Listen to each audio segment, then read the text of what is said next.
بالله من الشيطان الرجيم بسم الله الرحمن الرحيم والذين هم لأماناتهم وعهدهم راعون صدق الله العظيم وصدق رسوله النبي الكريم ونحن على ذلك من الشاهدين والشاكرين والحمد لله رب العالمين وقال رسول الله صلى الله عليه وسلم لا تزول قدم ابن آدم عند ربه يوم القيامة حتى يسأل عن خمس عن عمره فيما أفناه وعن شبابه فيما أبلاه وعن ماله من أين اكتسبه وفيما أنفقه وماذا عمل فيما علم رواه الترمذي أو كما قال عليه الصلاة والسلام وقال تعالى في شأن حبيبه ومحبوبه ومعشوقه مخبرا وآمرا إن الله وملائكته يصلون على النبي يا أيها الذين آمنوا صلوا عليه وسلموا تسليما اللهم صل على سيدنا مولانا محمد وعلى آل سيدنا حبيبنا محمد সকলে মহব্বতের সাথে একসঙ্গে কণ্ঠ মিলিয়ে পড়ুন আল্লাহুম্মা সাল্লি আলা সাইয়্যিদিনা মাওলানা মুহাম্মদ ওয়া আলা আলি সাইয়্যিদিনা হাবিবিনা মুহাম্মদ পৃথিবী না জানুক আমি তো জানি আমি কি পাপ করেছি হায় আমার পাপের করলে বিচার বাঁচার নাই উপায় দয়াময় প্রভু মাফ করো আমায় মাফ করো আমায় আল্লাহুম্মা সাল্লি আলা সাইয়্যিদিনা মাওলানা মুহাম্মদ ওয়া আলা আলি সাইয়্যিদিনা হাবিবিনা মুহাম্মদ কবে যেন ডাকাশিবে ওজিয়ালার মানুষ পৃথিবী ছাড়িতে দামি পোশাক খুলে খুলে সাদা কাফন পরাবে আল্লাহুম্মা সাল্লি আলা সাইয়্যিদিনা মাওলানা মুহাম্মদ ওয়া আলা আলি সাইয়্যিদিনা হাবিবিনা মুহাম্মদ বালাগাল হুদা বি কামালিহি كشف الدجى بجماله حسنت جميع خصاله صلوا عليه وآله আরবের পরে মক্কার উপরে যেথায় মা আমিনার ঘর, খোদার করুণা কাউসার হয়ে ঝরছে বারংবার। বালাগাল উলা বিকামালিহি কাশাফাত তুজা বিজামালিহি হাসনাত জামিউ খিসালিহি সাল্লু আলাইহি ওয়া আলিহি।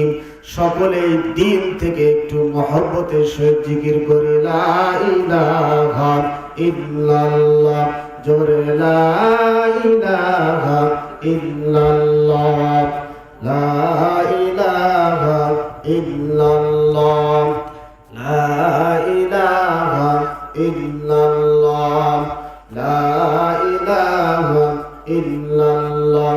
আল্লাহ আদম হাওয়া বানাইলা, এই দুনিয়াতে পাঠাইলা। 350 বছর কান্নার পরে দোয়া কবুল আমার নবীর ওসিলা।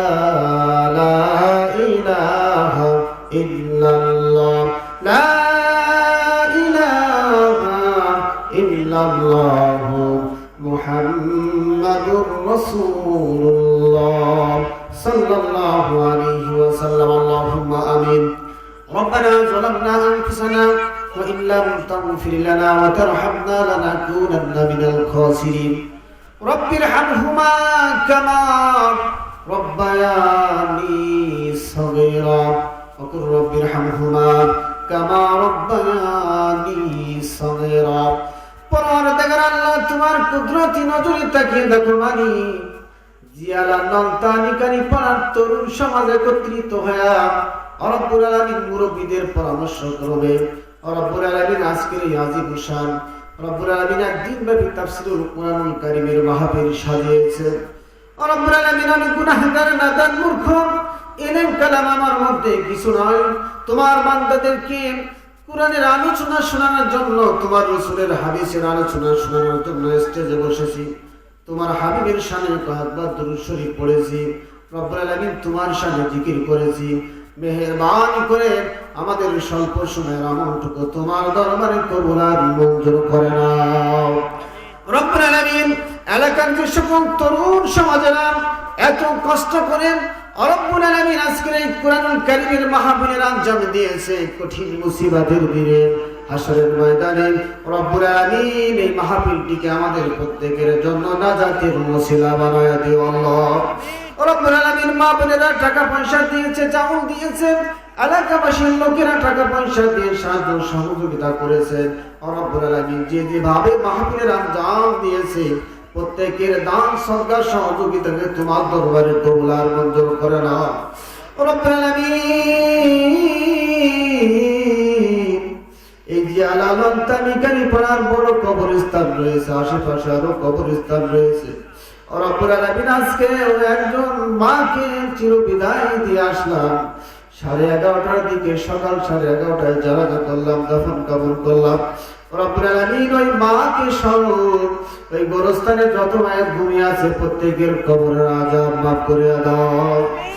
রব্বুল আলামিন, যারা আমরা এখানে দোকানে হাত তুলেছি আল্লাহ, এমনও মানুষ আছে জনম দুঃখী মা নাই, জনম দুঃখী বাবা নাই, চিরদিনের জন্য হারায়া আজকের এই মাহফিলে হাত তুলেছে আল্লাহ। অনেক মা বোনেরা পদ্মার অন্তরাল থেকে হাত তুলেছে। মেহেরবানি করে আমাদের সহ মা বোনদের সহ যাদের আপনজনেরা কবরে পানি জমিয়েছে প্রত্যেকের কবরের আযাব মাফ করে দাও। রব্বুল আলামিন, এলাকাবাসীদেরকে কবুল আর মঞ্জুর করে নাও। আজকের মাহফিলের বিশেষ অতিথি, প্রধান বক্তা, দ্বিতীয় বক্তা, যত আলেমে দ্বীন আলোচনা করবেন প্রত্যেকে কবুল আর মঞ্জুর করে নাও। আজকের মাহফিলের সভাপতি, উপদেষ্টা, প্রত্যেকে তুমি কবুল আর মঞ্জুর করে নাও। কঠিন কিয়ামতের ময়দানে, মুসিবতের দিনে এই মাহফিলের ওসিলা আমাদের প্রত্যেকের নাজাতের ব্যবস্থা করে দিও আল্লাহ। ওয়াজআল আখিরা কালামিনা ইনদাল মাউতি লা ইলাহা ইল্লাল্লাহু মুহাম্মাদুর রাসূলুল্লাহ সাল্লাল্লাহু আলাইহি ওয়াসাল্লাম। মুআজ্জাজ মুহতারাম, জিয়ালা নলতানিকারী পাড়ার তরুণ সমাজের উদ্যোগে আয়োজিত একদিন ব্যাপী ঐতিহাসিক আজিমুস শান তাফসীরুল কোরআনুল কারীমের মাহফিলের সম্মানিত স্বনামধন্য সভাপতি জনাব মোহাম্মদ সুলতান বিকারী সাহেব, আল্লাহ তাআলা তাকে ইসলামের জন্য কবুল আর মঞ্জুর করেন, সকলে বলে আমিন। আজকের মাহফিলের প্রধান আলোচক বিশিষ্ট আলেম দ্বীন সুদূর কুড়িগ্রাম থেকে আগত। আজকের মাহফিলের প্রধান আলোচক বিশিষ্ট আলেম দ্বীন আন্তর্জাতিক খ্যাতি সম্পূর্ণ মুফাসসিরে কোরআন জনাব হযরত মাওলানা মোহাম্মদ বাইজিদ মাহমুদ সাহেব, আল্লাহ তাআলা তাকে কোরআনের খাদেম হিসেবে কবুল আর মঞ্জুর করেন, সকলে বলে আমিন। আজকের মাহফিলের বিশেষ মেহমান, বিশেষ বক্তা আমার অত্যন্ত শ্রদ্ধেয় ব্যক্তিত্ব জনাব কারি হযরত মাওলানা মোহাম্মদ মুতাসিম বিল্লাহ আজাদী সাহেব, আল্লাহ তাআলা তাকেও ইসলামের ধারক বাহক হিসেবে কবুল আর মঞ্জুর করেন, সকলে বলে আমিন। আজকের মাহফিলের প্রধান অতিথি সাংবাদিক মীর জাকির হোসেন, সদস্য সাতক্ষীরা জেলা আওয়ামী লীগ, আল্লাহ তাআলা সাংবাদিক মীর জাকির হোসেনকে ইসলামের জন্য আল্লাহ তাআলা কবুল আর মঞ্জুর করেন, সকলে বলে আমিন। আজকের মাহফিলের বিশেষ অতিথিবৃন্দ সাংবাদিক আকরামুল ইসলাম, মোহাম্মদ বাইজিদ হুসাইন, মোহাম্মদ শরীফুল ইসলাম নিকারী, মোহাম্মদ আলী নিকারী, আল্লাহ তাআলা প্রত্যেককে কবুল আর মঞ্জুর করেন, সকলে বলে আমিন। আমার সামনে উপবিষ্ট দিন দরদি ইসলাম প্রিয় মুসলমান ভাইয়েরা, বন্ধুরা, ছোট্ট ছোট্ট কচি কাঁচা বাচ্চারা, পদ্মার অন্তরালে অবস্থানরত আমার শ্রদ্ধেয় মা ও বোনেরা, আলোচনার শুরুতে সকলকে জানাই ইসলামিক অভিবাদন সালাম, আসসালামু আলাইকুম ওয়া রাহমাতুল্লাহি ওয়া বারাকাতুহু। সম্মানিত উপস্থিতি, আমরা সর্বপ্রথম সেই মহান মুনিবের দরবারে অন্তরের অন্তরস্থল থেকে কালিমাতুশ শুকর আদায় করছি যে আল্লাহ তাআলা জাল্লা জালালাহু ওয়া আম্মা নাওয়ালাহু দয়া করে মায়া করে ফিতনা ফাসাদের জামানায়, যে জামানায় মানুষ গুনাহ নিয়ে প্রতিযোগিতা করছে কে কার চাইতে বেশি গুনাহ করতে পারে, এহেনকালীন সময় আমাদের অল্প কয়েকজন মানুষকে ভালোবেসে পছন্দ করে বাছাই করে ছাঁটাই করে ইলেকশন করে সিলেকশন করে আজকের এই জান্নাতুল মাহফিলের মধ্যে বসার সুযোগ করে দিলেন। এজন্য আমরা খুশি না বিদায়? খুশির আওয়াজ হয় উচ্চ স্বরে, সকলে উচ্চ স্বরে আল্লাহর দরবারে কালিমাতুশ শুকর আদায় করছে, বলছে আলহামদুলিল্লাহ। লক্ষ লক্ষ কোটি কোটি তার চেয়ে অনেক অনেক অনেক গুণ বেশি দুরূদ ও সালাম বিশ্ব মানবতার মুক্তির দিশারি যে নবী আমাদের মাথার তাজ, আমাদের মাথার মুকুট, যে নবীকে সৃষ্টি না করা হলে কোনো কিছু আল্লাহ তাআলা সৃষ্টি করতেন না, যে নবী ইহ জগতে সারা জীবন কাঁদছেন, এখন রওজাতুল মুবারকের মধ্যে শুয়ে শুয়ে উম্মতি উম্মতি বলে কাঁদছেন, কঠিন মুসিবতের দিনে হাসরের মাঠে মানুষ যেদিন কি কেউ কারোর পরিচয় দিবে না, ওই দিন যে নবী আমাদের জন্য আল্লাহর আরশে আজিমের নিচে সিজদায় পড়ে কাঁদতে থাকবেন, সেই রাসূলের শানে আরেকবার দুরূদ ও সালাম পাঠাই, সকলে বলি সাল্লাল্লাহু আলাইহি ওয়াসাল্লাম। সম্মানিত হাজিরিন, আমরা এই যে সর্বপ্রথম মালিকের শুকরিয়া আদায় করলাম, এই শুকরিয়া আদায় করলে লাভ কি হয় এই সম্পর্কে এবং জান্নাতের মাহফিলে বসলে কি লাভ হয় এই সম্পর্কে অল্প দুই একটি কথা বলে আমি মহাগ্রন্থ আল কুরআনুল কারীমের যে আয়াতটি পড়েছি, রাসূলের যে হাদিস পড়েছি, সময়ের দিকে লক্ষ্য রেখে আলোচনা করার চেষ্টা করব। আল্লাহ তাআলা যদি আমাকে তৌফিক দান করেন, সকলে বলে আমিন। সম্মানিত উপস্থিতি, আমরা যে মালিকের শুকরিয়া আদায় করলাম, ওই মালিক আল্লাহ সুবহানাহু ওয়া তাআলা কুরআনুল কারীমের মধ্যে ঘোষণা করেছেন, বিসমিল্লাহির রাহমানির রহিম, লাইন শাকারতুম লাযীদান্নাকুম ওয়া লাইন কাফারতুম ইন্না আযাবি লাশাদীদ। আল্লাহু আকবার। আল্লাহ বলছেন, লাইন শাকারতুম লাযীদান্নাকুম, আমার কোন বান্দা যদি আমার শুকরিয়া আদায় করে নিয়ামত পালন করে, আমি রব্বুল আলামিন সঙ্গে সঙ্গে তার নিয়ামতকে আরো বৃদ্ধি করে দিই। বলুন সুবহানাল্লাহ। ওয়ালাইন কাফারতুম ইন্না আযাবি লাশাদীদ। আর আল্লাহ বলছেন, কেউ যদি আমার নিয়ামত পাওয়ার পরে না শুকরিয়া আদায় করে, আমি রব্বুল আলামিন তার নিয়ামতকে ছিনিয়ে নিয়ে আরো কঠিন আযাবে গ্রেফতার করব। বলুন নাউযুবিল্লাহ। এখন আমরা বলতে পারি, আল্লাহ আমাকে কি নিয়ামত দিয়েছে? একটা বাড়ি নাই, একটা ঘর নাই, প্রত্যেক দিন অভাবের তাড়নায় ওই মাঠে যাইতে হয়, অভাবের তাড়নায় পুকুরে যাইতে হয়, অভাবের তাড়নায় ঘেরে যাইতে হয়, জমি বিক্রি করতে হয়, শ্রমিকের কাজ করতে হয়। আল্লাহ আমাকে কি দিয়েছে? সম্মানিত হাজিরিন, একটা উদাহরণ না দিলে স্পষ্ট হবে না। হযরত মুসা আলাইহিস সালাতু ওয়াস সালামের নাম শুনছেন। উনি একদিন পথ দিয়ে যাইতেছেন তুর পর্বতে মালিকের সঙ্গে কথা বলার জন্য। হযরত মুসা আলাইহিস সালাতু ওয়াস সালাম যাওয়ার পথে একজন ব্যক্তির হাত নাই, পা নাই, হাত দুইটা নাই, পা দুইটা নাই, এমন একজন প্রতিবন্ধী মানুষ পথের কিনারে বসে আছেন। হযরত মুসা আলাইহিস সালাতু ওয়াস সালামকে দেখে সালাম দিলেন আর বললেন, ও আল্লাহর পয়গম্বর মুসা, এখন আপনি কোথায় যাচ্ছেন? প্রতিবন্ধী মানুষ হযরত মুসা আলাইহিস সালাতু ওয়াস সালামকে প্রশ্ন করার সাথে সাথে হযরত মুসা আলাইহিস সালাতু ওয়াস সালাম বললেন, ওই তুর পর্বতে যাচ্ছি আমি আমার মালিকের সঙ্গে কথা বলার জন্য। ওই প্রতিবন্ধী মানুষটি বলছেন, মালিকের সঙ্গে যেহেতু কথা বলতে যাচ্ছেন, ও আল্লাহর পয়গম্বর একটু আল্লাহর কাছ থেকে জেনে আসবেন, আমার দুইটা হাত নাই, দুইটা পা নাই, আমাকে কি জন্য আল্লাহ তাআলা এই দুনিয়ায় প্রেরণ করেছে, কি জন্য বানিয়েছে? একজন মানুষের কাছে আমি যদি ভিক্ষা না চাই আর ভিক্ষা যদি না দেয়, আমি হাঁটা চলা করতে পারি না, আমার অবস্থাটা কি? এই মানুষটাকে আল্লাহ তাআলা কি জন্য দুনিয়ায় পাঠিয়েছেন? আল্লাহর পয়গম্বর হযরত মুসা আলাইহিস সালাতু ওয়াস সালাম রওনা হলেন, মালিকের সঙ্গে কথোপকথন করলেন। কথোপকথন শেষ হয়ে গেল। শেষের দিকে হযরত মুসা আলাইহিস সালাতু ওয়াস সালাম বলছেন, আল্লাহ, আসার সময় একজন প্রতিবন্ধী ব্যক্তি জিজ্ঞাসা করেছে, তার হাত নাই, পা নাই, তুমি কি জন্য তাকে তৈরি করেছো? আল্লাহ বলেন, ও মুসা, যাওয়ার সময় তাকে বলে যেও জাহান্নামের মধ্যে একটা ছিদ্র আছে, ওই ছিদ্র আমি এই প্রতিবন্ধী মানুষটিকে দিয়ে পূরণ করব। যদিও কথাটা দুঃখের কথা যে আল্লাহ তাআলা আমাকে দুনিয়ায় বানিয়েছে, তারপরে আবার আমাকে জাহান্নামের ছিদ্র কি পূরণ করবে।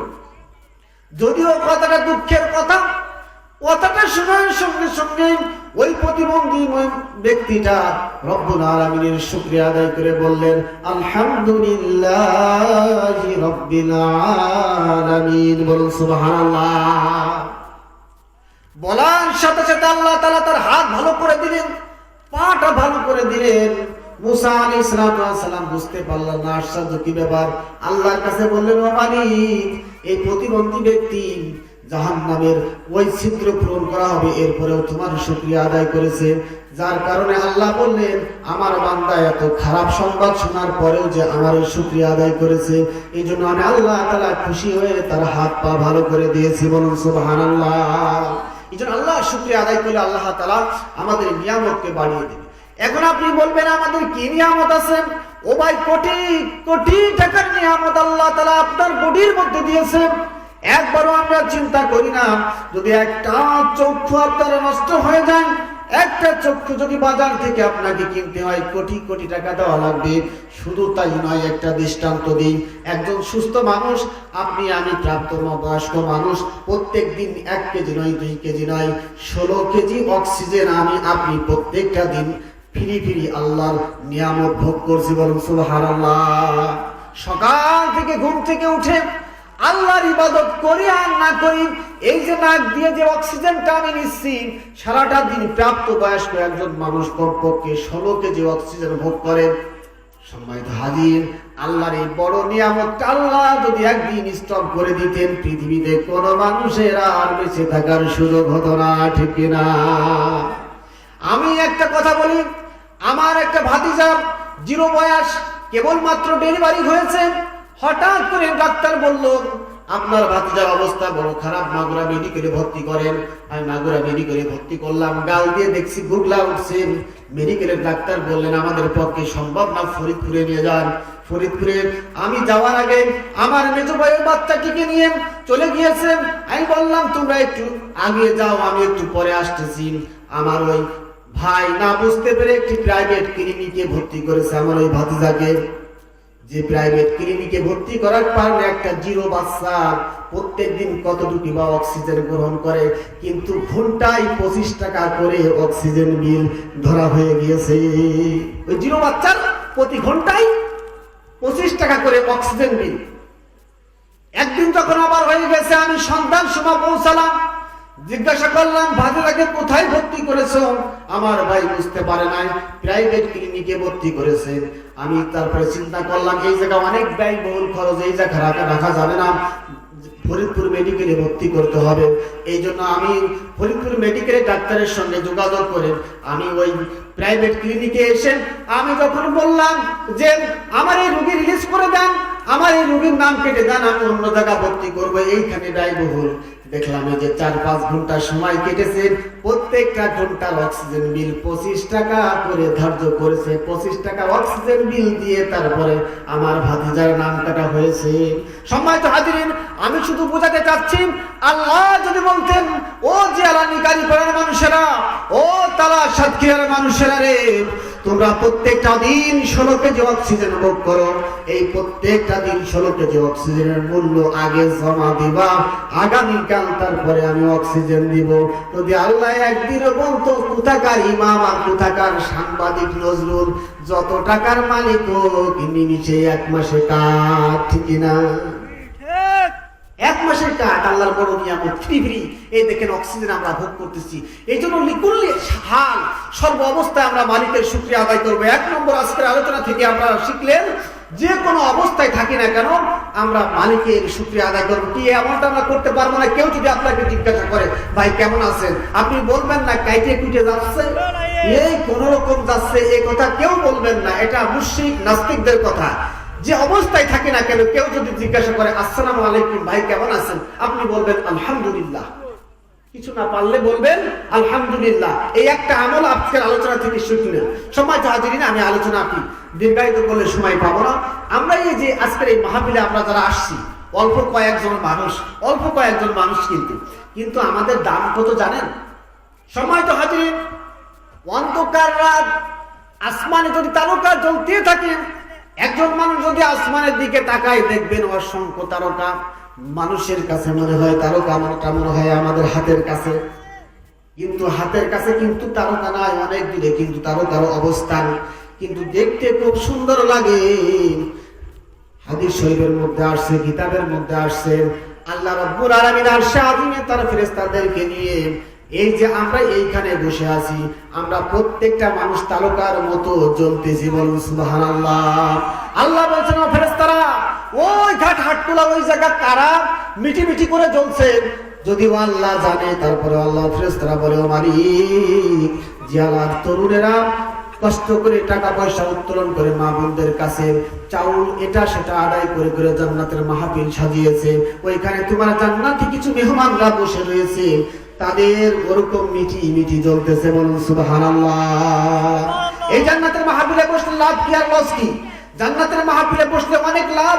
2টা লাভের কথা বলি। 1 নম্বর লাভ হচ্ছে প্রতি নিঃশ্বাসে নিঃশ্বাসে, প্রতি সেকেন্ডে সেকেন্ডে যত মানুষ বসেছে প্রত্যেকের আমলনামা থেকে আল্লাহ তাআলা গুনাহ মাফ করতে রয়েছেন, বলুন সুবহানাল্লাহ।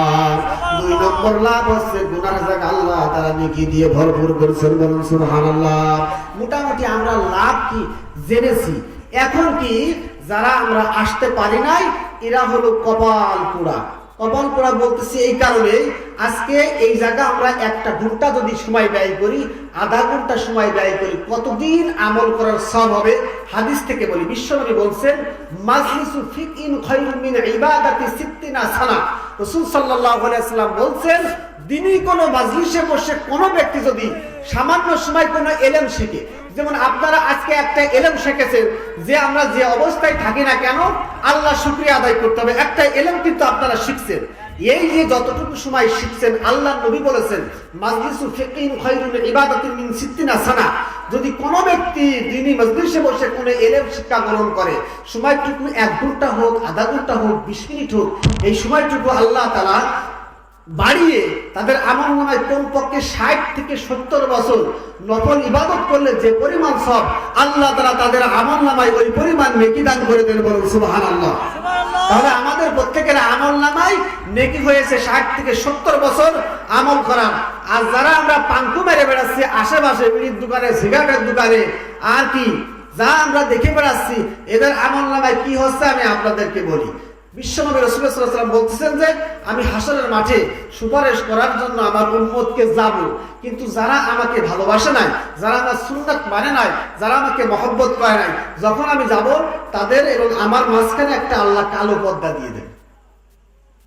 তাহলে কালো পর্দা দিয়ে দিলে কি হবে? আপনার কি রসুল আপনার জন্য সুপারিশ করতে পারবেন না। কিন্তু আমরা এই যে রসুলের মহব্বতে কোরআনের জন্য আজকে এই জায়গা বসেছি, রসুল সাল্লাল্লাহু আলাইহি ওয়াসাল্লাম ওই দিন কিন্তু আমাদের সাপোর্ট দিবেন, যে উলামাদের আলোচনা তারা শুনছিল, অতএব কি রসুল সাল্লাল্লাহু সাপোর্ট দিবেন। এই জন্য দ্বীনি মজলিসে বেশি বেশি করে আমাদেরকে আসতে হবে, বসতে হবে, দ্বীনি মজলিস থেকে কোরআনের আলোচনা শুনতে হবে। সবাই হাজিরিন, আমি আমার সামনে যে কিতাবটা আমি কি হাতে তুলেছি, এর নাম হচ্ছে আল কোরআন। আমি এই কোরআন কারিমের 114টি সূরার মধ্য থেকে একটু পূর্বে খুতবার মধ্যে একটি সূরার একটি আয়াত তিলাওয়াত করেছি, সেটা হলো 23 নম্বর সূরা। সবাই বলেন কত নম্বর সূরা? 23 নম্বর সূরা। আজকের আলোচনা থেকে শিখবেন। ও ঢালামালা আলোচনা শুনে লাভ নাই। সারা রাত আলোচনা শোনার পরে বিবি সকালে শুনতেছে যে হুজুর কি আলোচনা করলো, তা তো বলতে পারবো না, ও আলোচনা শুনে লাভ নাই। আমি যতটুকু আধা ঘন্টা 1 ঘন্টা বলবো, আপনারা মনোযোগ দিয়ে শুনে মুখস্থ হয়ে যাবে। আমি আজকে আপনাদের সামনে যে আলোচনাটা করবো সেটা হলো আল কোরআনুল কারীমের মধ্যে 114টি সূরা আছে। এই সূরাটির মধ্য থেকে, এই সূরাগুলোর মধ্য থেকে আমি যে সূরার একটি আয়াত করেছি, এটি হলো 23 নম্বর সূরা। সূরার নাম সূরা আল মুমিনুন। সূরার নাম কি? সূরা আল মুমিনুন। এই সূরার মধ্যে আয়াত রয়েছে 118টি, রুকু রয়েছে 6টি। সূরাটি মক্কায় অবতীর্ণ। মোটামুটি আমরা আজকে জানলাম, জিয়ালাল কারি পাড়ার ছোট্ট ইমাম কিছু জানে না, তবে আমাদেরকে একটা শিক্ষা দিয়েছে এতটুকু, সেটি হলো যে আজকের আলোচনা হবে মহাগ্রন্থ আল কোরআনুল কারীমের 23 নম্বর সূরা। সূরার নাম সূরাতুল মুমিনুনের যে আয়াতটি পড়েছে 8 নম্বর আয়াত, আর একটি হাদিস তিরমিজি শরীফের হাদিস। মোটামুটি এতটুকু তো বলতে পারবো। কালকে ইমাম সাহেব কি আলোচনা করেছিল। সবাই তো হাজিরিন, আর বাড়াবো না, আমি আমার মূল আলোচনার দিকে চলে যাই। রব্বুল আলামিন মহাগ্রন্থ আল কোরআনুল কারীমের মধ্যে সূরাতুল মুমিনুনের 8 নম্বর আয়াতে এমন সুন্দরভাবে একটা ঘোষণা করেছেন, যত মানুষ জান্নাতুল ফিরদাউসে যাবে, যত গুণ থাকবে জান্নাতুল ফিরদাউসে যাওয়া মানুষের, তার মধ্যে 2টি অন্যতম গুণের কথা আল্লাহ তাআলা সূরাতুল মুমিনুনের 8 নম্বর আয়াতে বর্ণনা করেছেন। বলুন সুবহানাল্লাহ।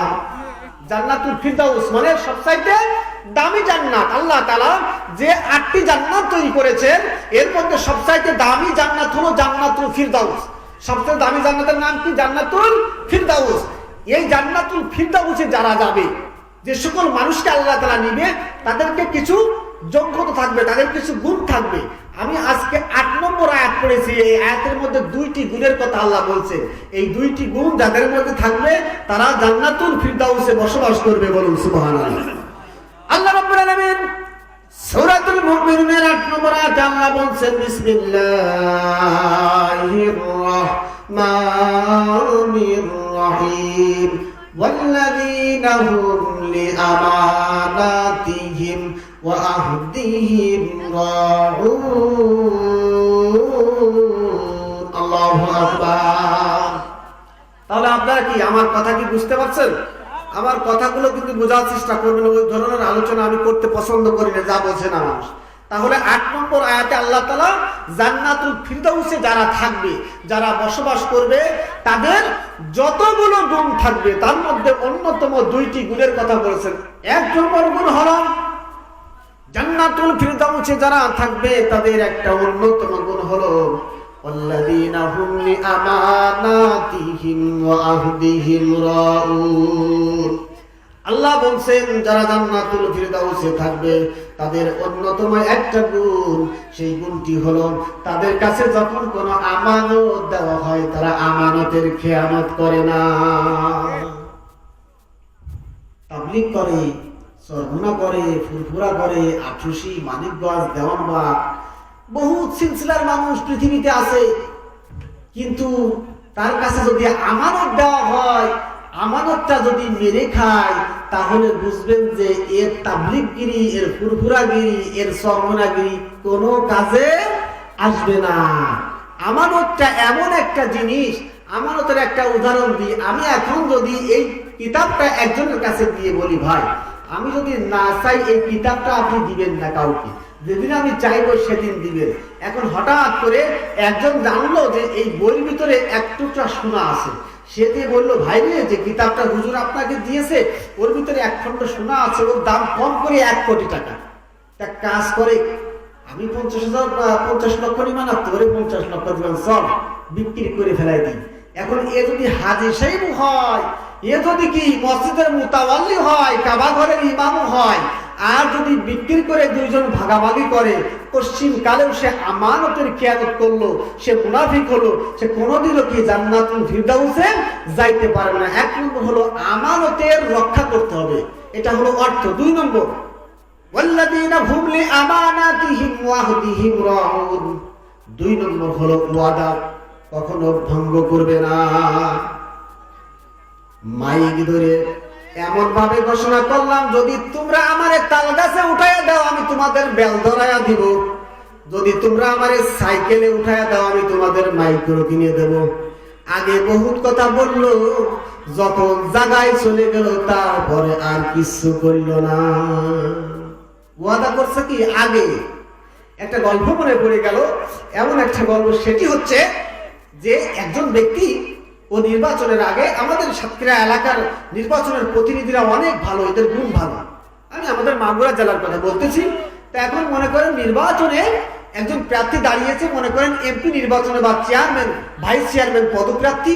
ও কি যখন নির্বাচনের আগে এক গ্রামের এক চাচা মোড়ল আছে, ওর কিছু ভোট আছে, ওর আন্ডারে কিছু ভোট আছে, ওই চাচা গিয়েছে ওনার সঙ্গে সাক্ষাৎ করার জন্য গেলে, তা ভোটের আগে তো নির্বাচনের আগে তখন ওনাকে কি ওই আপনার একটা স্পিড খাইতে দিয়েছে, যে চাচাকে একটা স্পিড দিয়ে মেহমানদারি করো।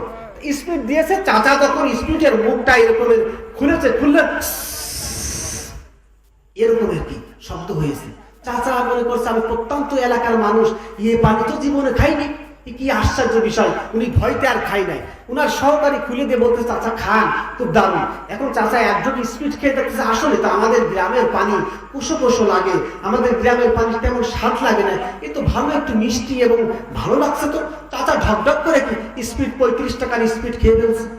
এবার চাচাকে বলছে চাচা আমার দিকে একটু খেয়াল রেখেন, আমি আপনার দিকে লক্ষ্য রাখবো। ভালো কথা। এ চাচা খুব সরবল করে ওই ব্যক্তিকে মনে করেন পদপ্রার্থী হিসেবে কি তাকে উন্নত করে দিয়েছে, তাকে কিসে জয়লাভ করেছে।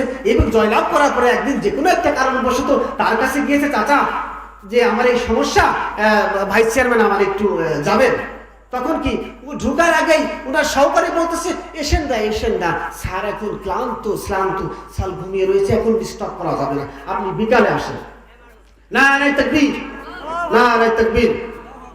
আমাদের সামনে উপস্থিত হয়েছেন বিশিষ্ট সমাজসেবক সাংবাদিক নজরুল ইসলাম। নারে তাকবীর। সময়ত হাজিরিন, ভাই এসে এই জায়গায় অবস্থান করুক আর আমরা কোরআনের আলোচনা শুনতে থাকি। যেহেতু কোরআনের আলোচনা আমরা কি শুনতে থাকি, তাহলে আমার মূল আলোচনার দিকে যাচ্ছি। কিন্তু যে যারা জান্নাতুল ফিরদাউসে থাকবে তাদের অন্যতম দুইটা যোগ্যতা গুণ থাকবে। এক নম্বর গুণ হলো আমানতের খেয়ানত করবে না, দুই নম্বর হলো ওয়াদা খেলাপ করবে না। এখন বুকে হাত দিয়ে এই জিয়ারা নলতা নিকানি পড়ার কয়েকজন লোক বুকে হাত দিয়ে আমার কালকে বা আগামী পরশুদিন নাম লিখে বলবেন যে আমি এমন একটা মানুষ জীবনে ওয়াদা